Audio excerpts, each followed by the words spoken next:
I started when I was 6 years old. My mom got me into BMX racing. That's what I wanted to do. And we just started traveling all over, from Hilton Head, South Carolina, to Augusta, to Columbia, to Savannah, and different places. And then I went from there to go-karts and did very well. Then we went from go-karts to dirt track cars.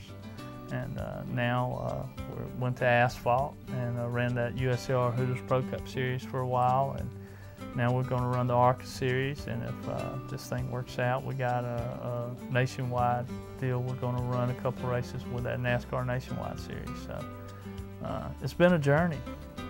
It's been a journey, but God's blessed it.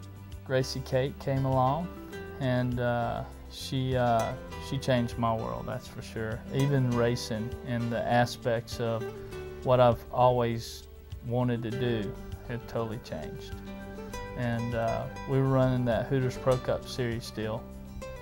And she was born and she was 2 months old. And Gracie had like a little cold. And through racing, you know, we had some big deals coming up, some great opportunities. And Gracie had like a slight cough and cold and it was on a Saturday.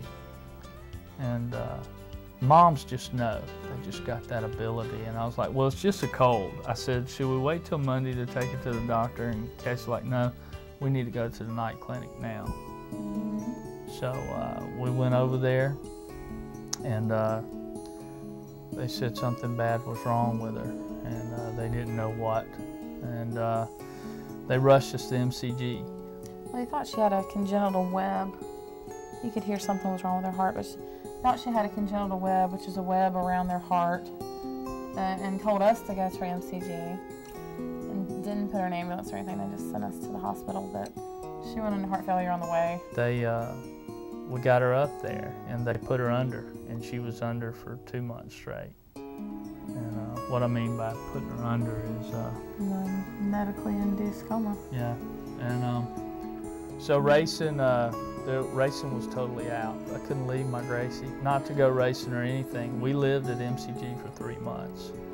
When we went back home, you know, I wasn't getting offers from big race teams or anything. And a lot of them were like, well, if his daughter gets sick, we automatically, you know, he's going to leave us. So we ran for some smaller teams till 2006. And in 2007, I know you don't tell God, but I told my wife and Dr. Chip Story and Mr. Joe Edenfield.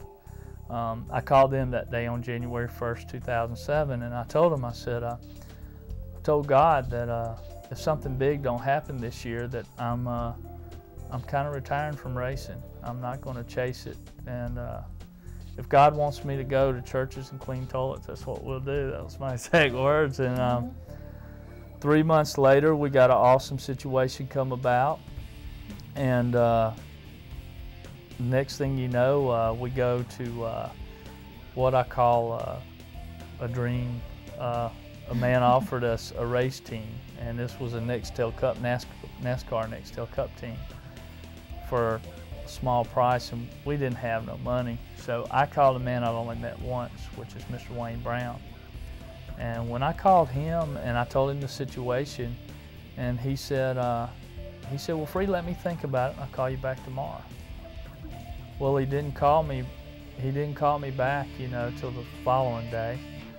And we were in the backyard, and I said, Cassie, it's Mr. Brown. So I go prancing back and forth from fence to fence, because we're eating out on a little patio backyard. And he all of a sudden, he says, Free, I normally don't do stuff like this, but let's do this. We're going to buy this team. And we flew up to Michigan, and John Conley, who is now my crew chief, that's who we bought the team from. And they come out of the meeting and said, Free, my wife's going to take you to the DMV, and we're going to put this rig in your name. And I was like, no, sir, all this is Mr. Brown's. I'm just a partner. And he said, no, Mr. Brown said all this is yours. So here we are. And I'm like, I called Cassie, and I was like, I started crying. I get emotional thinking about it, kind of, but just where God can take you. When you give it all to Him, He'll show you where it goes.